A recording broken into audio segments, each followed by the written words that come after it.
Thank you very much. And now we are starting the Future Health Conclave 2022. The first keynote I would like to start with I would like to invite Mr. Ashok Kumar Bhattacharya, Healthcare Strategy Enabler, and so.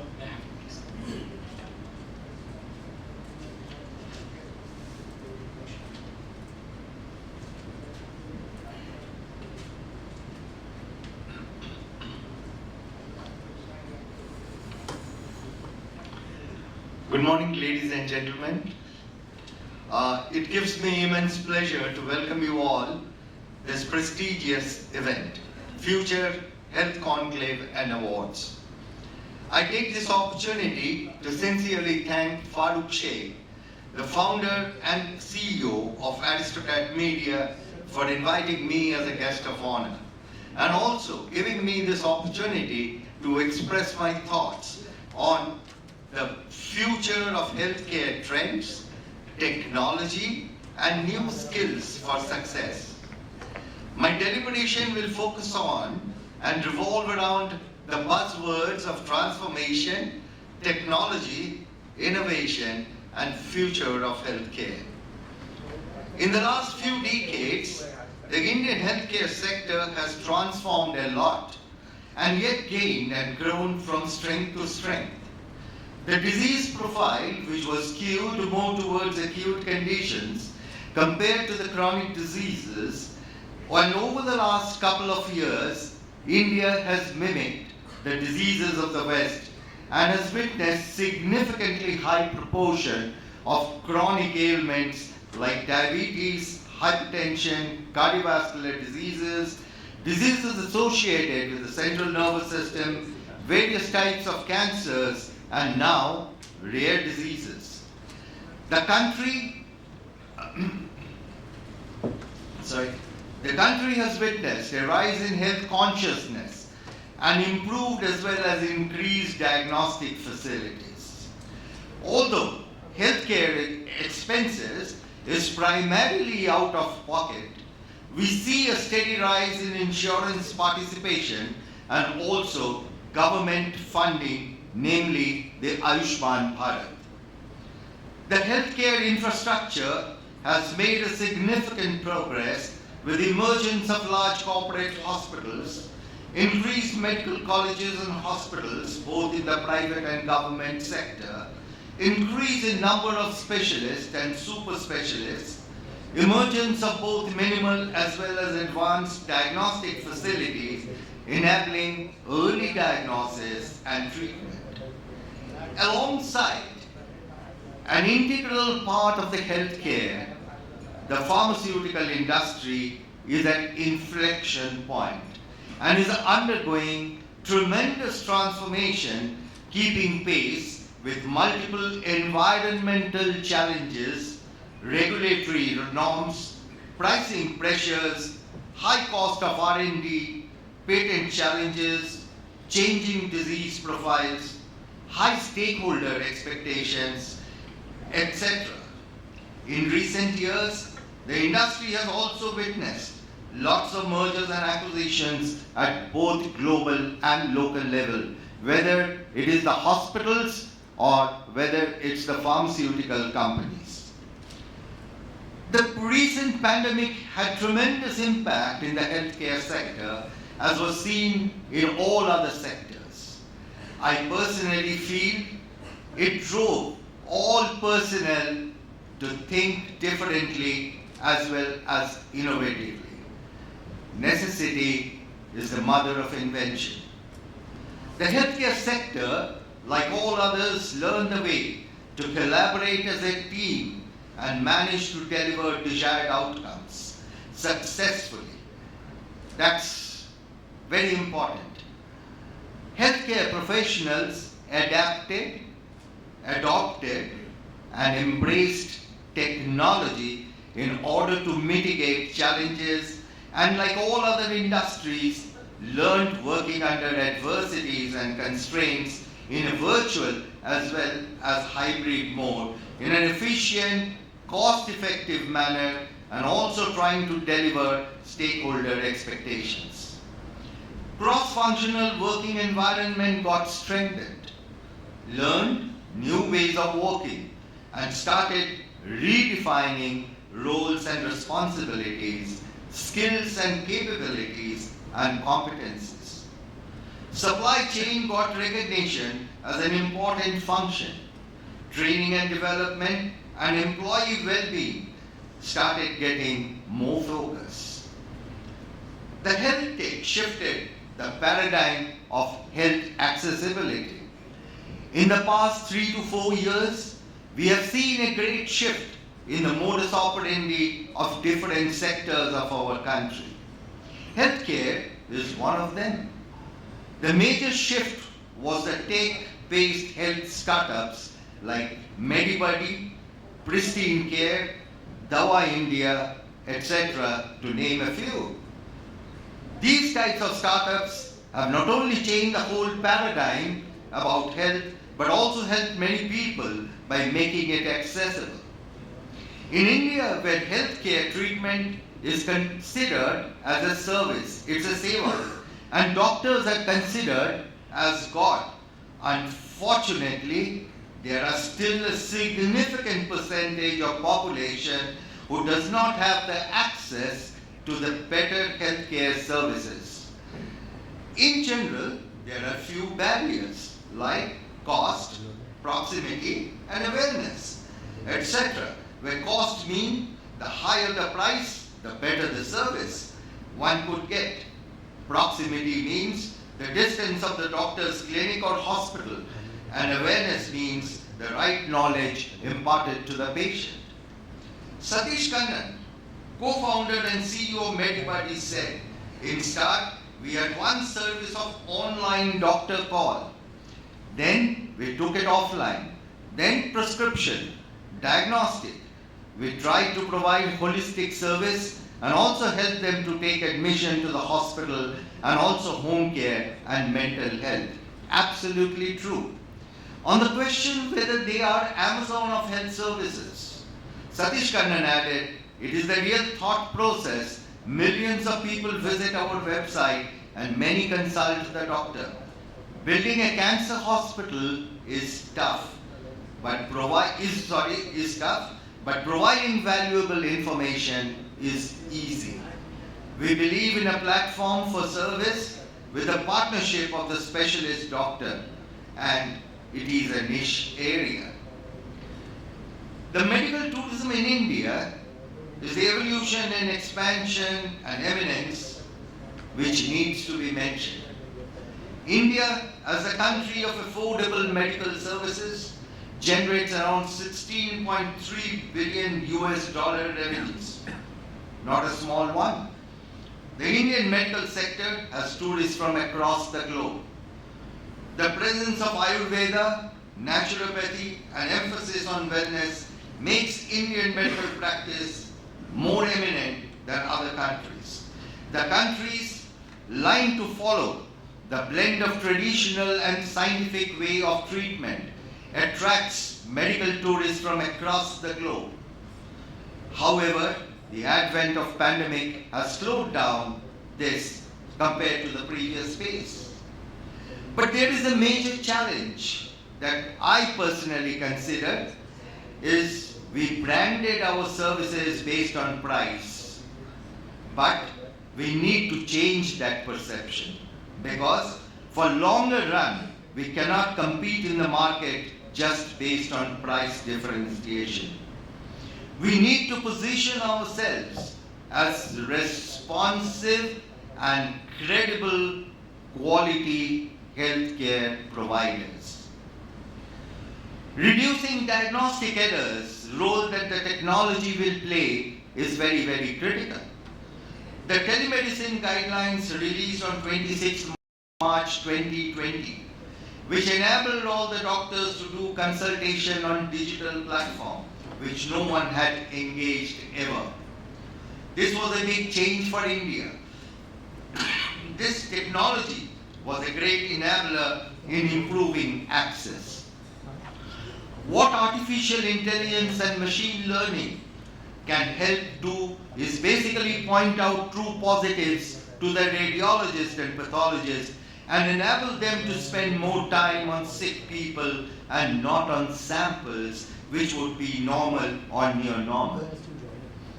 It is not perhaps a challenge now to install MRIs, CT scans across the country, and technicians are there to operate such machines. However, it is still a challenge to get quality radiologists to read these machines.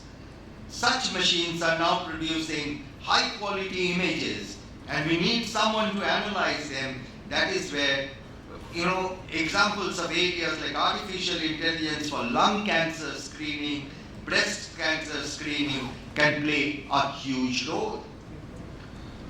The other thing is the senior citizen care and offering a holistic care.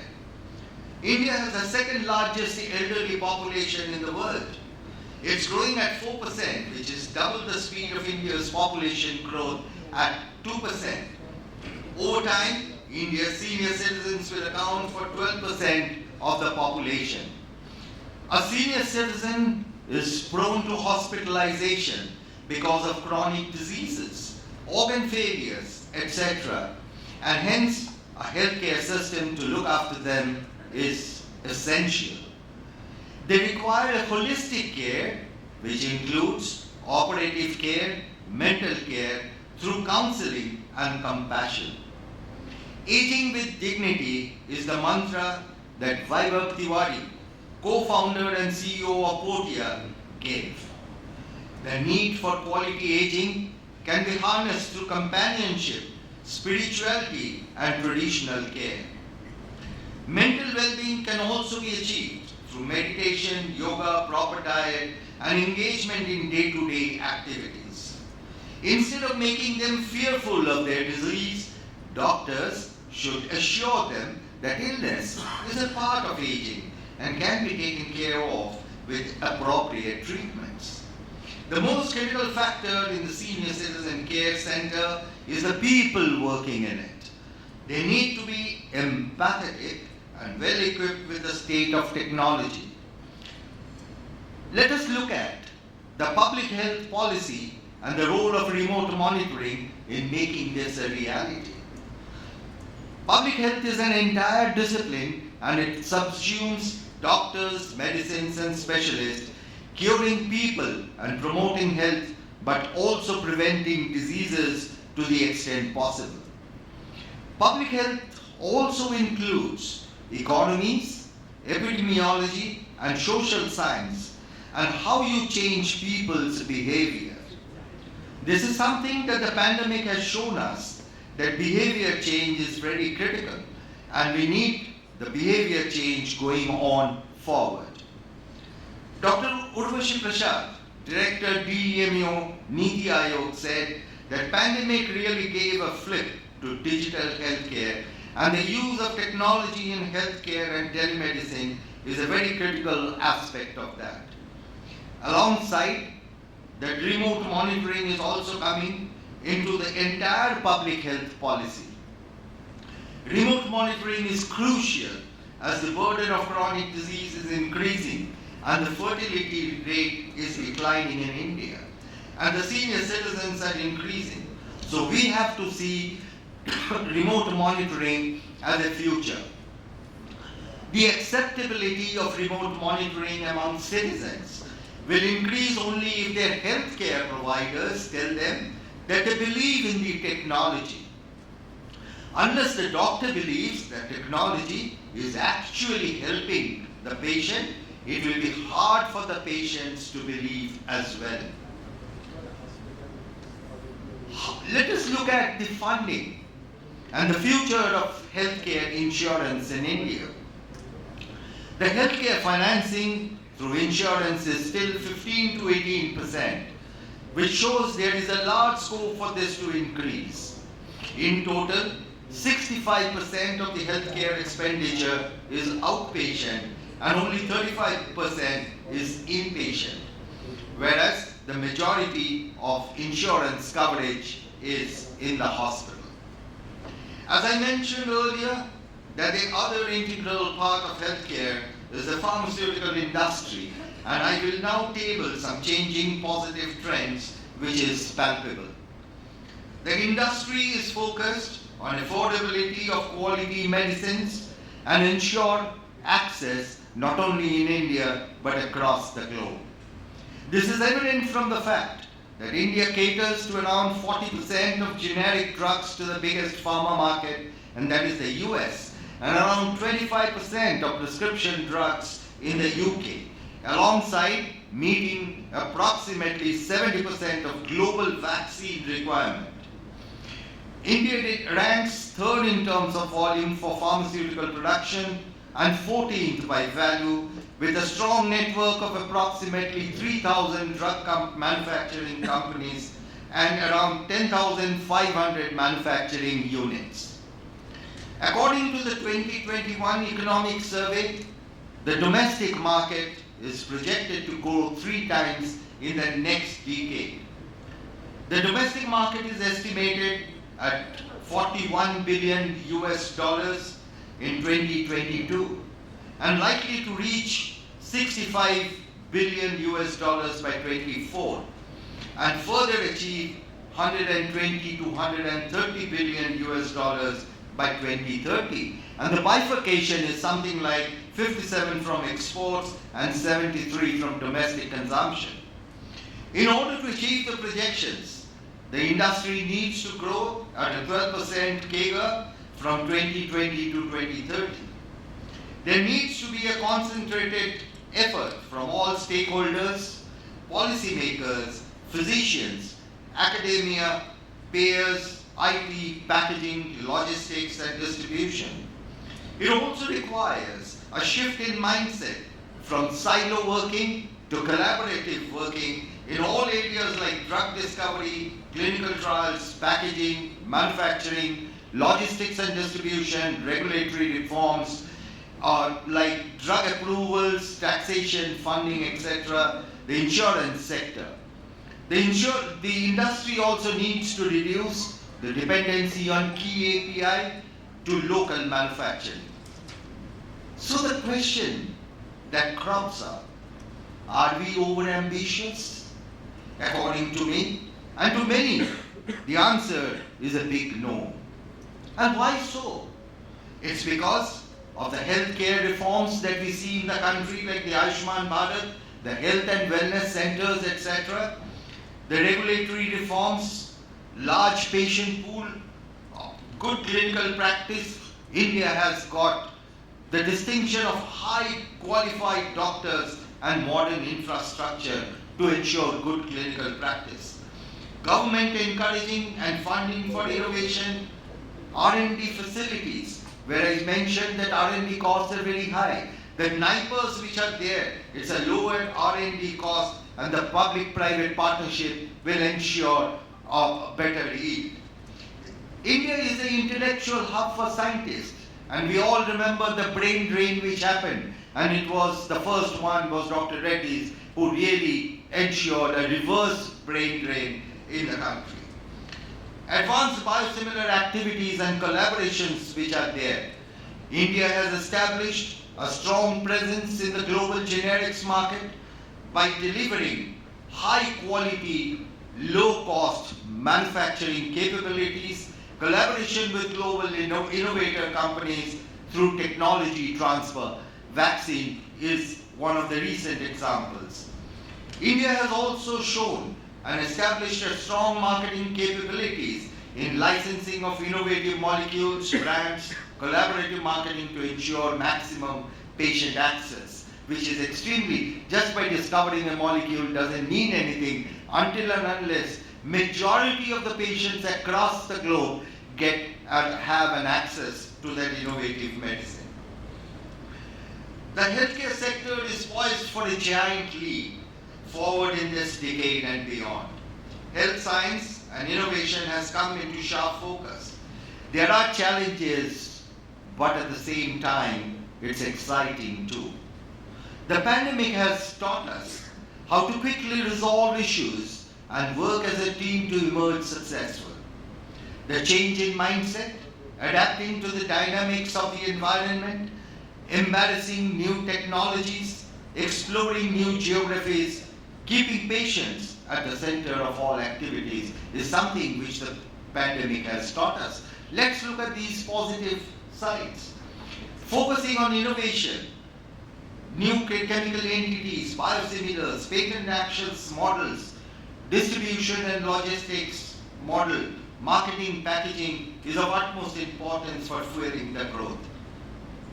Colleagues, now is the time and the future is brighter. With regards to the future trends, the most important focus will be on patient centricity, ethics and compliance, transparency, open and honest conversations, fair behavior while embracing diversity and inclusion as key working principles.